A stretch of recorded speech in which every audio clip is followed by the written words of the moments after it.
everybody? Jay Holmes, repping that Improve. I hope everybody out there had a great Christmas. Y'all know what day it is. IMPRO, Optimistic Friday. Hope y'all are out there keeping that optimistic mindset as you go after those goals today and as we get close to entering a new year. All right.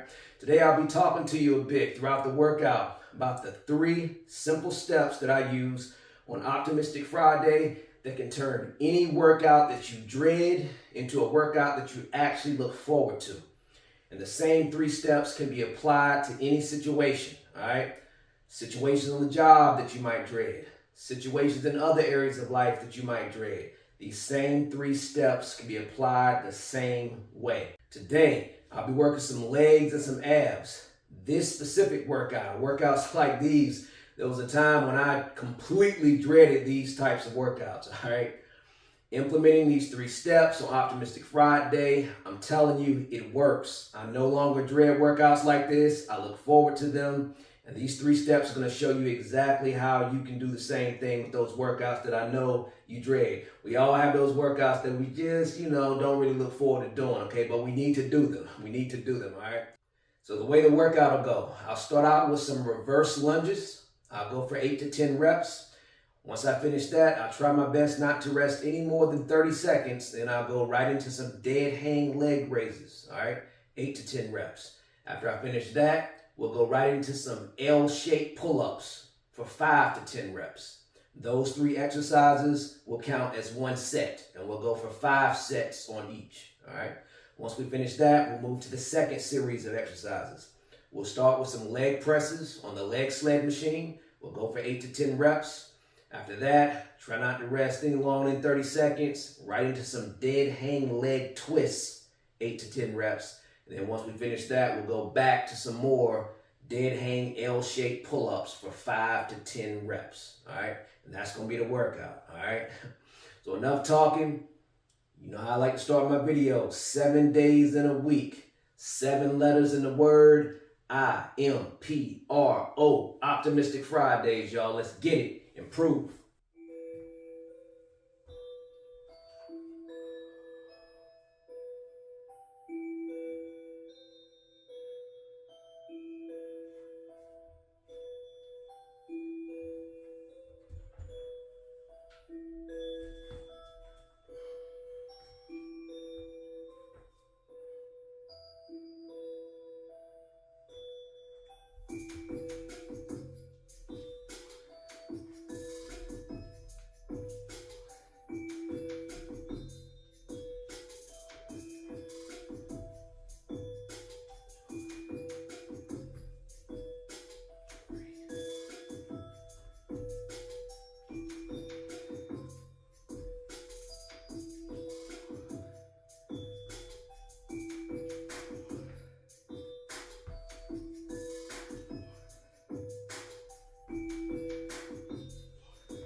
Okay, guys, Optimistic Friday.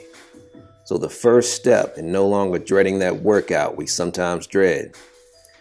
I found that a main key to dealing with all the different types of stress that life tends to throw at us is learning how to, step 1, confront fatigue with an optimistic mindset. where we're able to use it as fuel and motivation to improve versus focusing on how it's making us tired or breaking us down or stressing us out or agitating us or making us want to quit. Now, fatigue tends to come at us in all kinds of different shapes and sizes, from very serious moments of fatigue to very minor ones. But whether it's fatigue we create ourselves, like through our workouts, or different types of fatigue we experience personally, or in our jobs, or in the different types of relationships we have with people, the natural instinct tends to be to think about how the fatigue is breaking us down and how over time it weakens us.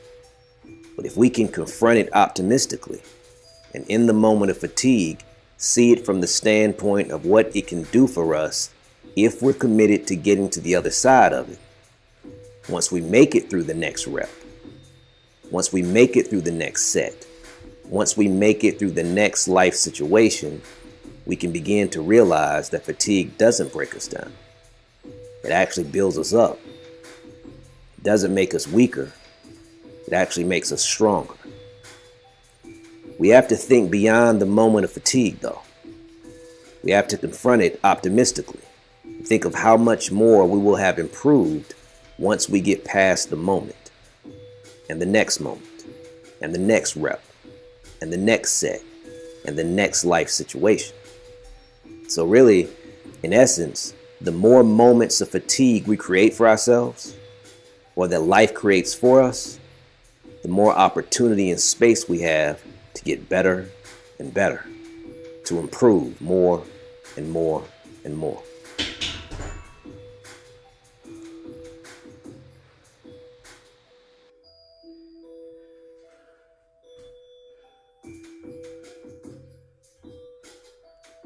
I've grown to really embrace workouts like these, guys.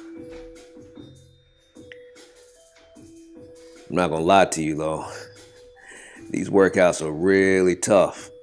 Probably because I'm very strict on my rest times. I mean, they're tough in general though. I mean, lunges, those lunges are brutal. But when you're strict on your rest times, I mean, it just makes everything tougher. I mean, the weight gets heavier, everything gets tougher. But these types of workouts are really challenging because they test everything, right? They make you stronger. They improve your muscle endurance. They improve your cardio. But again, with workouts like these, try to be really strict on your rest times, and you can really turn these workouts into a true test. I mean, they'll really take it out of you.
Yeah, after about that fourth or fifth set of lunges, your mind starts to drift a little bit, at least mine does.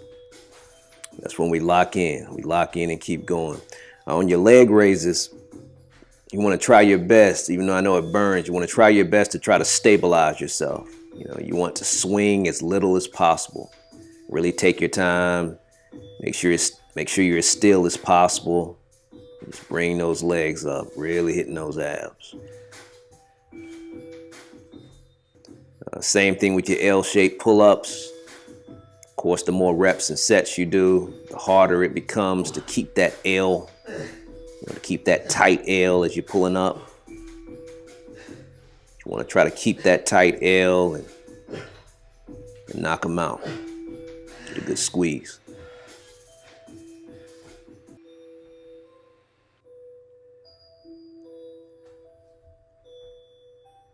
And it doesn't matter if we get through the moments of fatigue smoothly, with very little difficulty, or if we struggle through it every step of the way.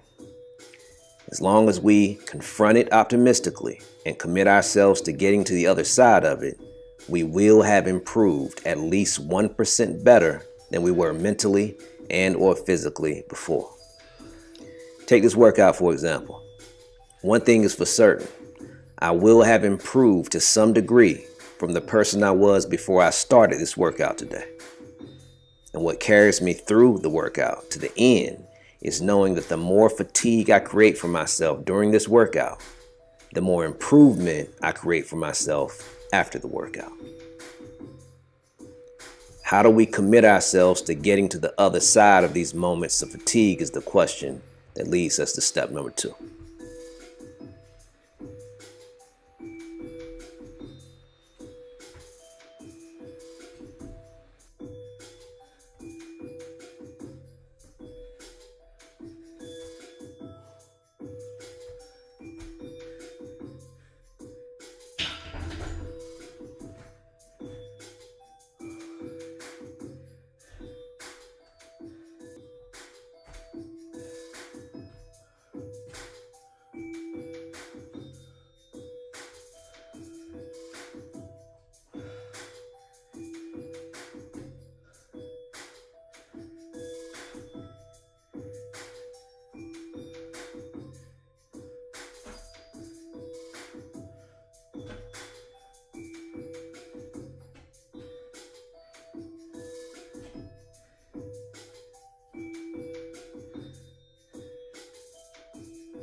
Yeah, guys, I don't know if you're into lunges or not, but you can literally turn different types of lunge routines into a straight torture session, depending on how much time you give yourself to rest in between sets.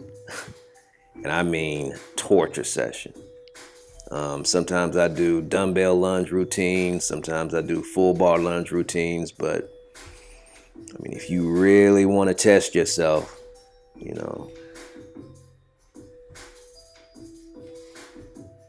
oftentimes it doesn't take a lot of weight, again, depending on, how much, rest time you're giving yourself, but it just really taxes you. That's why I like it. It really taxes your cardio, your muscle endurance. It really taxes your overall nervous system if you really cut that rest time down.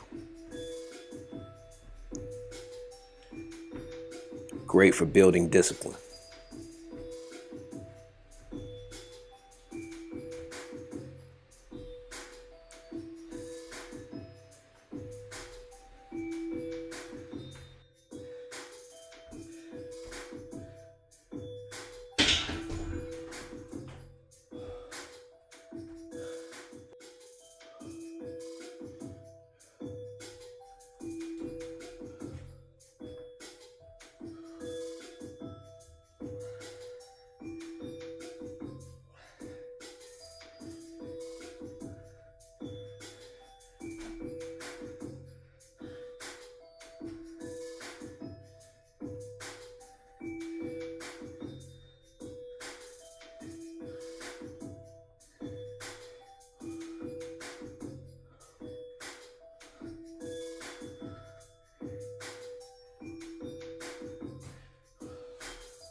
Step number 2, we constantly look for different ways to sharpen our discipline. I'm telling you, discipline is like one of the main reasons why some of us succeed and accomplish all kinds of different goals, and why some of us don't. Every time we get through another rep, another set, another life situation, without giving in to the moments of fatigue, we sharpen our discipline more and more and more. Our discipline and optimistic approach to fatigue work hand in hand towards improvement. We commit to getting to the other side of the situation through our discipline. And we actually get there by focusing on all the improvement that's waiting for us on the other side. Without always looking for different ways to sharpen our discipline, we weaken the full positive impact of step number 3.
At this point, guys, I'm not even gonna lie.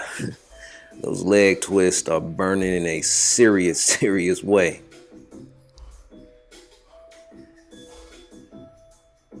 That's what we want. That's what we want. Suck it up.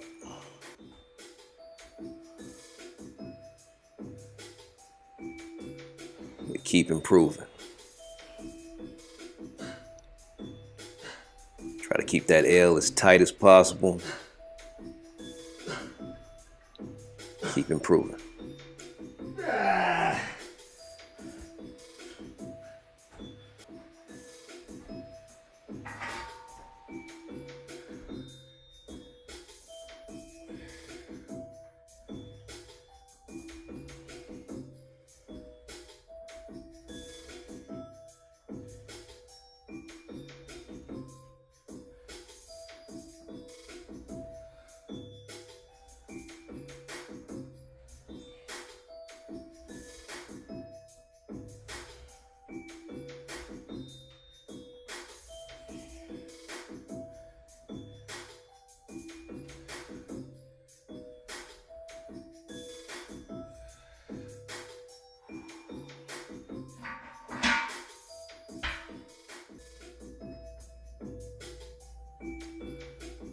Step number 3, embracing the feeling of accomplishment once we've made it to the other side of the fatigue. We can't control if anyone else is ever proud of us, but we are in complete control of being proud of ourselves. No one is forcing me to do this workout today, just like no one is forcing you to. No one is forcing us or paying us to create all of this fatigue. And that's the beauty of it. I'm choosing to create all this fatigue because I'm choosing to ensure consistent self-improvement. And every time I see it through to the end, my sense of accomplishment grows. The tougher the fatigue, the greater my sense of accomplishment is. And that sense of accomplishment sets me up to want to feel more and more of it, which keeps me wanting to create more and more different types of fatigue to overcome.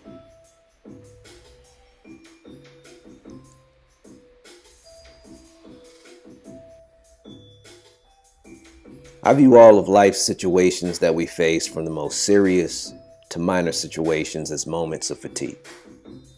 I view them all like reps and sets. Whether we push our way through, or pull our way through, or run our way through, or walk our way through. One way or another, it's all about committing ourselves to getting to the other side. If we confront the fatigue optimistically and continuously sharpen our discipline, I believe the amazing sense of accomplishment that waits for us will keep us pursuing more and more improvement.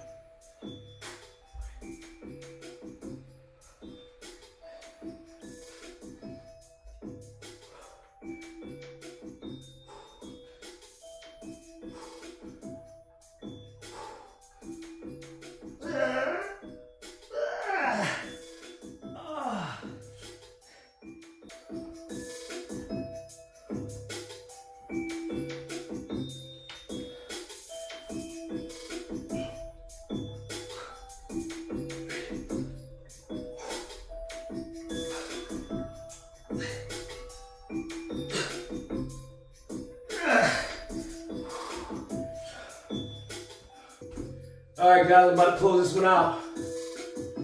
I appreciate you watching.